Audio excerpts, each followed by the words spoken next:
For more than 50 years, those words have been a cornerstone of hope and help for millions, serving the poorest and the frailest, addressing the most basic needs. The Harry and Jeanette Weinberg Foundation provides grants totaling more than $100 million every year, securing its position as one of the nation's largest private funders for the benefit of the poor and the vulnerable, with special emphasis on older adults and the Jewish community. But the Foundation's broad reach spans age, race, faith, even the globe.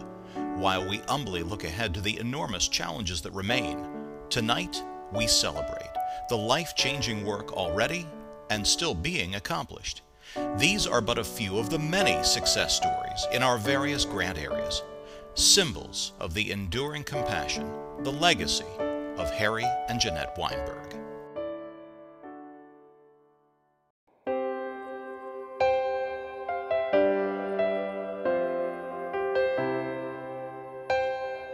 It's an essential part of caring for people in their elderhood is to maintain their dignity and sense of self-respect and independence. Most of us would only see an empty lot here in North Baltimore, but those with a bold new vision in elder care see a remarkable transformation that will soon begin. I really feel that the greenhouse is a place where people can grow instead of an institution where they feel like it's their last stop.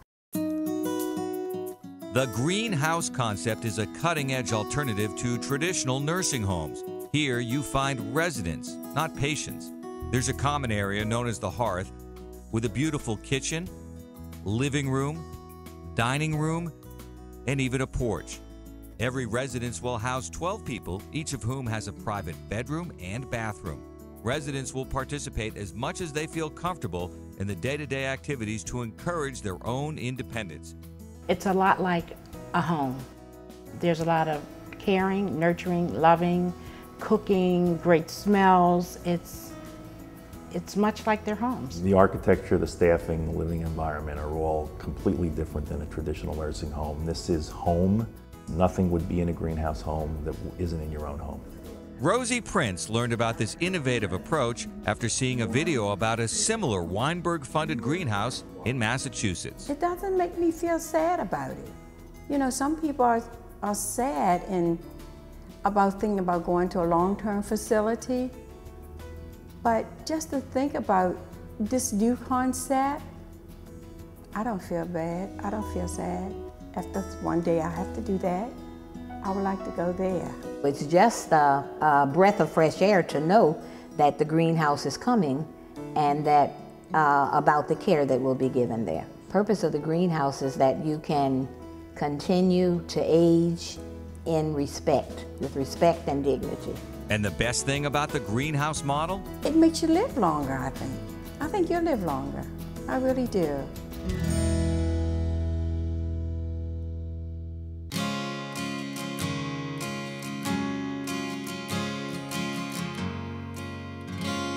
If someone can't find a job, then that's not just one person that's hurting. That's an entire community that should be working to make sure that that person finds a job. Is Chicago a city or a state? Casa de Maryland is the largest Latino and immigrant advocacy organization in the state of Maryland. A city or a state? City. It's a city. Among Casa's offerings is a special training facility funded by the Weinberg Foundation. It gives immigrants like Mercedes Rodriguez from Peru the chance to learn a new trade. Estuviera andando como si me faltara mirar por un ojo. Solo tapar un ojo. Each year, Casa serves more than 20,000 people, helping many to develop and refine skills for employment. It's very rewarding.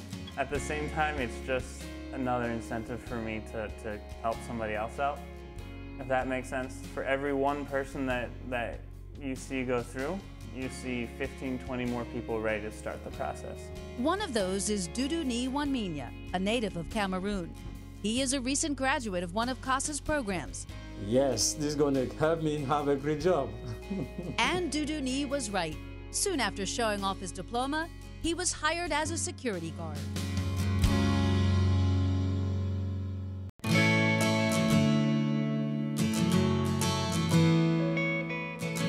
We take them through a process. We challenge them. We give them a lot of support. We challenge them even more. The Center for Urban Families has been changing lives since 1999. Anybody is subject to failing, right? Because we're human beings, right? Joe Jones knows what it's like to be on the wrong side of the street. Yeah, I'm a recovering knucklehead, yeah, if you want to say that. Yeah, absolutely. Started at age 13, you know, mainly because I didn't know any better, getting involved in heroin and cocaine as both a intravenous drug user and as a seller. And you know, you really can't do one of those, you can't do both of those, you know, at the same time. You sort of like you do either one or the other. I tried to do both and spent 17 years in and out of incarceration. But in the mid-'80s, Joe turned his life around and soon started turning around the lives of others. He developed a nationally recognized organization that has trained over 15,000 men and women. It gave me a sense of direction, and it set the foundation on what I wanted to do and where I wanted to go in my life. A Weinberg Foundation grant helps fund the Career Path program, which puts graduates on a track from entry-level to higher-paying jobs that offer realistic living wages.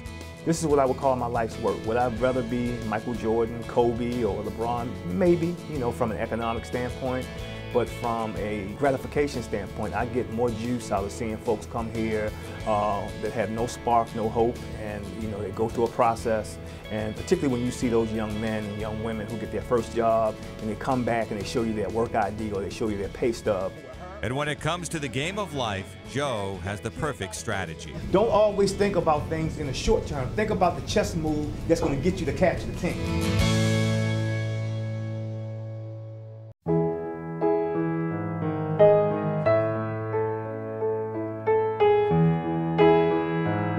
I think they're just really happy. I think it makes them feel important, that society sees their worth too. And I think that's very important for these people. Living on the street, homeless, the constant battle for food, for shelter, for safety, where one's own health care often slips to the bottom of the pecking order. People experiencing homelessness are 3 to 4 times more likely than their house counterparts to die prematurely. The average age of death of someone experiencing homelessness is 47 years old. So what I'm going to do now is I'm going to listen to your heart and your lungs. Meet 63-year-old Robert Miles, a victim of the economy. When I got laid off and my insurance expired, you know, that left me in a big bind. Fortunately, he had someplace to turn to. That's where health care for the homeless came in. Ready? Robert came in to get treated for a rash, only to discover that he had cancer. Thanks to people like Marty Alvarand, he is receiving the care necessary to save his life. People who do take the treatment have a life expectancy of about 10 years. You know, so 10 years from now, I'll be 73. If I can make it that long, I'll be happy. It definitely has kept a lot of them from death. There's no question about that. It's extended their lives and I think made their lives a lot richer. Healthcare for the homeless is in its 25th year, but first in the new Weinberg building. A huge boost to the organization's mission. You can see it in their faces. You can see their shoulders actually relax when they walk through the door. This is a place that you or I would be proud to go to get our own medical care. Hey Tony, how you been? We work for an organization that fundamentally is about putting ourselves out of business. You know, we'd like nothing better than to do something else.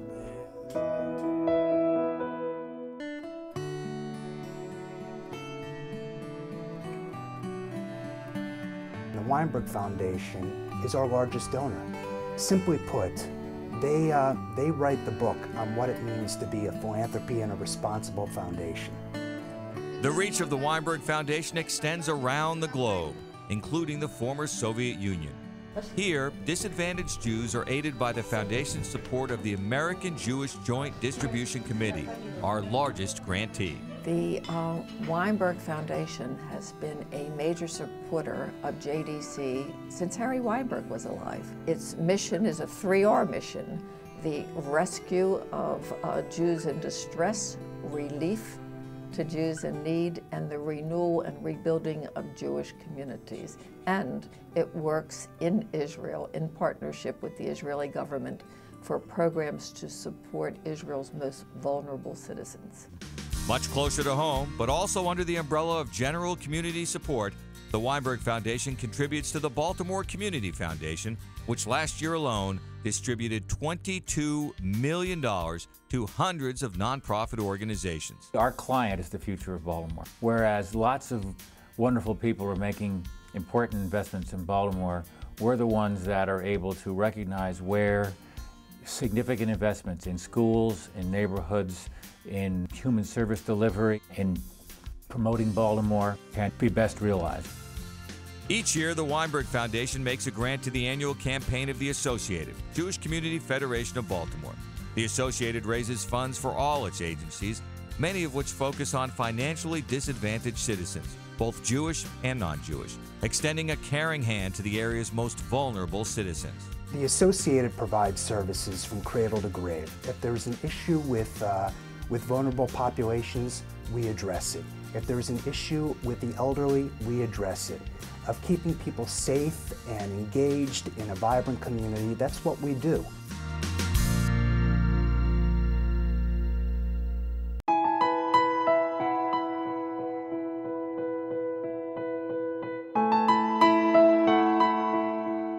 Our mission is to help people with disabilities achieve their full potential. It is a place like no other. Housed in the Weinberg Building, the International Center for Spinal Cord Injury is changing lives. Good job. The building has revolutionized how we're able to care for patients. Big push, big push, big push, push. 6-year-old Erin Buckles underwent surgery to be separated from her congenital twin sister in 2006. The subsequent diagnosis of paralysis was devastating. All the things that doctors and therapists told us before we came to Kennedy Krieger that she would never do, she's done. And if we didn't have Kennedy Krieger, she would be stuck in a wheelchair all the time, not doing half the things that she's able to do. All right, sweetie. She's very tenacious. And we've told her since she could understand that she's gonna walk someday. So that's what she believes, and she works hard for it every day. One of the benefits of the new facility is a state-of-the-art aquatic center. Michelle Morales brings her 5-year-old son, Josh, from Florida. That's probably the longest he stood. Did good. Nice job. Do you want to give us your hand? Yeah. You want to clap for yourself? Yeah. Josh reaches milestones here that others said would not be possible. Where's the tickle spot? My neck. Let me see. It's amazing. They give us hope, which is the most important thing for us to, go back home and feel that there is hope for him. Hope is really important here and is really central in terms of our therapy and the medical care that we provide. We never tell a patient that it's not possible. It's unbelievable. I mean, I feel like we're seeing miracles happen here every day. Here we go. Wesley, I saw you raise your hand. You can go first. They are the words no parent wants to hear. My son Ian was diagnosed with autism when he was about 3.5. This one? That one? It was devastating. I mean, being able to learn to talk, it's for us because we grew up with brains that were engineered to be able to learn to talk easily. This seems like no big deal, but for a child with autism to learn to talk is like for us climbing Mount Everest. At Kennedy Krieger's Center for Autism, the Achievements Program is breaking new ground, educating young autistic children right alongside typically developing peers. Through having this integrated program that the Weinberg Foundation is funding, we're able to provide that diet, if you will, that sort of social input that kids with autism need so badly. Put it in. Good job! There is no cure that's known, and bringing him to Achievements and watching him really start to interact with other people did give me the hope that he is going to be able to function normally in society.